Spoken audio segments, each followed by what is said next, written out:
Curandeiro Mateus, diga para nós, eu gostava de saber disso, se em algum momento o mal, né, eu posso assim dizer, o mal vem do homem ou de forças espirituais existentes na face da terra?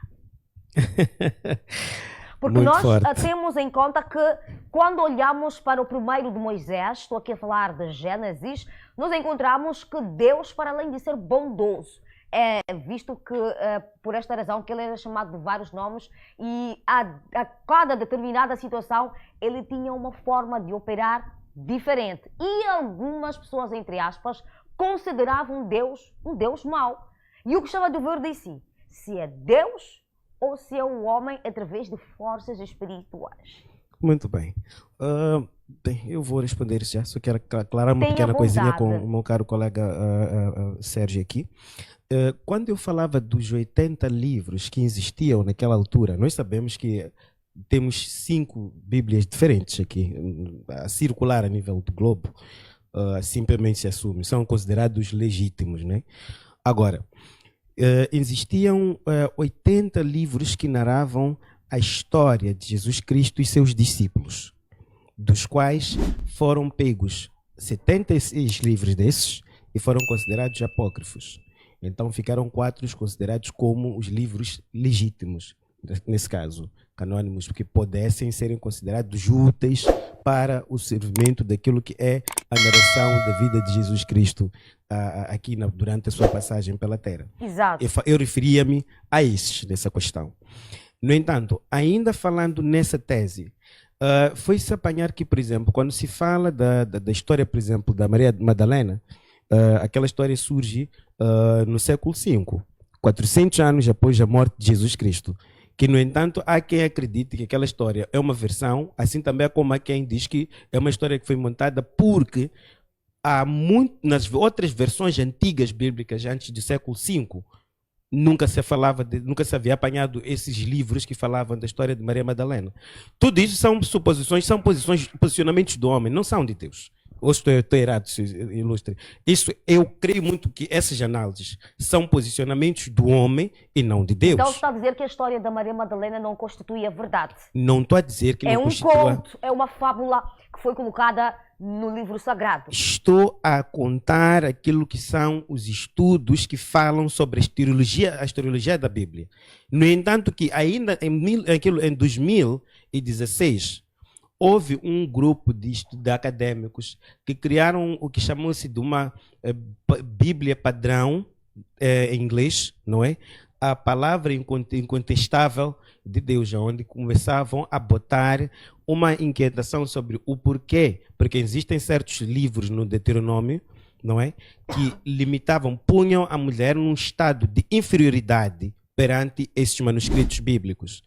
Mas que depois, mais tarde, foi-se ver no mesmo livro de Deuteronômio uma parte que incentivava a ideia de irmãs e irmãos irem profetizarem em línguas. Então, o mesmo livro que dizia que a mulher não tinha um papel muito fundamental na igreja, foi o mesmo que ainda apanhou a parte onde a mulher podia falar em línguas e profetizar. Então, são causas essas que estudam-se dia após dia para poder se perceber. O lado onde o homem meteu a mão é notória. Aonde é a parte original também é possível. Nós apanhamos isso. Estou para dizer o quê? Há quem diga que a Bíblia é incontestável. Não, a Bíblia é contestável, sim. Porque é uma conspiração de Deus, mas com efeitos do homem lá. É a razão que há muito oportunismo. Hoje em dia, a maior fábrica de estragos que nós temos é inspirada onde? Naquilo que é a vantagem do homem dentro daquilo que é... O maior estrago é inspirado através da Bíblia. Na parte onde o homem quis meter a mão. As guerras mundiais... Espera lá. Eu te digo uma coisa. Antes do surgimento da Bíblia, o homem vivia. Será que o homem descobriu de que a semente ela é lançada de diversas maneiras e a terra que recebe também recebe do seu jeito. Nem toda a terra é igual. Certo. Será que não estaria aqui a ser um bocadinho equivocado ou a ser um bocadinho precipitado? Não estou a ser equivocado. Estou a botar aquilo que é de Deus e aquilo que é do homem na mesma Bíblia. Porque nós temos esses inventos, nós estamos a negar. Tem uma parte autêntica, mas também tem uma parte oportunista que eu ouvi lá. As guerras foram justificadas pela Bíblia. Muitas mortes e muita coisa que existiu no mundo foi justificado pela Bíblia. A mesma palavra que dizia que de que era abominável até a união de duas pessoas do mesmo sexo. Hoje em dia consagra a união dessas pessoas.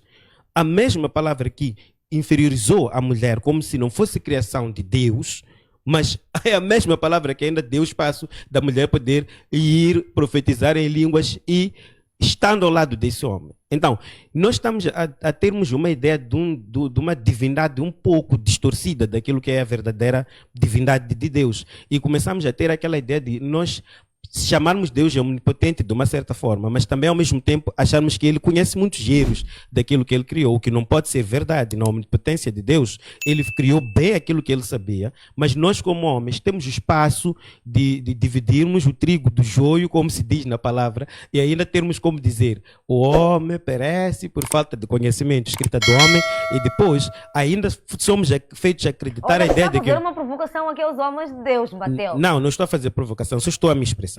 E depois fomos alimentados a ideia de que a pobreza que nós vivemos na terra física é a riqueza espiritual. Não é verdade. Nós temos que estar equilibrados tanto na terra e na espiritualidade. E uma pessoa com pouca frustração é quem consegue perceber melhor a aproximação que ela tem com Deus. Então, é preciso nós vermos essas vertentes, porque estamos a ter muitos problemas realmente por causa disso. Eu estou a concordar muito bem com o que estava a dizer cá o meu caro colega do painel, o Dr. Xing, né? O professor Xing, Exato. Quando falava daquilo que são os abusos do homem dentro daquilo que tem a ver com a espiritualidade. E é verdade, sim, que toda ação que nós temos, o sofrimento que nós temos, o lado mau que nós temos, é por uma resultância de uma espiritualidade, porque a vida é feita de duas energias. Há uma energia do mal, há uma energia do bem. Então, se eu vou me encostar, por exemplo, na bonância do mal, então eu vou estar a cultivar aquela energia para mim. Vou matar uma para poder servir-me da outra. Se eu quiser, por exemplo, viver na bonância da luz do bem, vou realmente estar a cultivar um bem que vai ser esse, que vai me conduzir. Olha, há pessoas, Flora, que não dormem só por terem raiva de uma pessoa que só conhecem, por acaso, à distância. Tem raiva de alguém que nem sequer esteve perto. Nunca se deram bom dia. Mas a pessoa idealizou. Isso acontece. Estes sentimentos, como é que são criados? Como curandeiro, Mateus? Bem, primeiro é essa parte que eu disse. O ser humano ele é espiritual. E dentro da espiritualidade existem dois domínios. O domínio do bem e o domínio do mal. Então, dependendo da energia que você procura cultivar dentro de si, se você for uma pessoa que só vê que as pessoas vivem todas elas bem, você não vive bem, praticamente você vai fazer de tudo para amaldiçoar aquelas pessoas que vivem bem no teu ponto de vista, mas que não seja a verdadeira história daquelas pessoas. As roupas que nós usamos, Flora, escondem muito dos nossos sofrimentos. A maneira de como nós sorrimos com as pessoas, às vezes, não corresponde àquilo que nós passamos por dentro. Mas procuramos transmitir energias positivas. Por quê? Porque nós temos que transmitir mais essa ideia da boa vida do que perdermos noites sem dormir, porque um vizinho ou uma vizinha comprou um carro novo, ou talvez está um pouco mais organizado. Isso... Então começa a manifestar uma certa inveja. Sim. Então isso é uma energia espiritual negativa que nós já nascemos com ela. Só não cultivamos se não quisermos ir lá. Está a perceber? Então, é essa história que depois leva-nos a sermos gananciosos, invejosos, procuramos ter mais atenção com o imediatismo do que respeitar o processo para podermos ser pessoas úteis. Vamos mentir muito, vamos enganar muito, vamos estragar muito, vamos nos achar donos da razão, vamos nos achar os deuses na terra, vamos desencaminhar as pessoas, porque no final da história nós temos uma intenção única, que é qual? É benefício cá para o Mateus e o que acontece lá do lado pouco interessa. Então, isso é que nos põe no sentido de nós sermos todos divididos de uma forma muito estranha. Eu vi uma história de uma família, que na mesma família, porque haviam 4 que não haviam tido paciência de irem estudar, um deles havia tido bom encaminhamento, estudou, e depois teve uma sorte, não é? Porque não é só estudar apenas que te dá sorte. Estudar é importante para você se formar, mas tem muita gente que não estudou, mas que acaba tendo um estado de vida estável. Muito bem. Bem breve, curandeiro Mateus, o que é que interfere diretamente na vida do ser humano? É Deus ou são os espíritos? Eu acredito que tudo aquilo que existe na superfície da terra, onde quer que seja, é de Deus.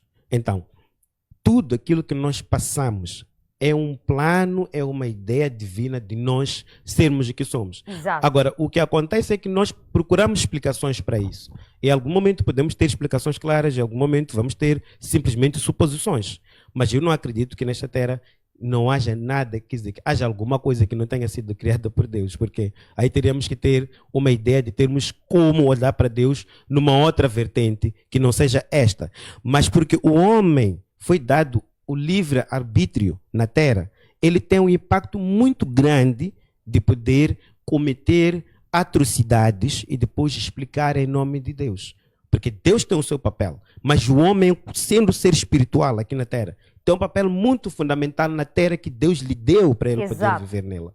Obrigado.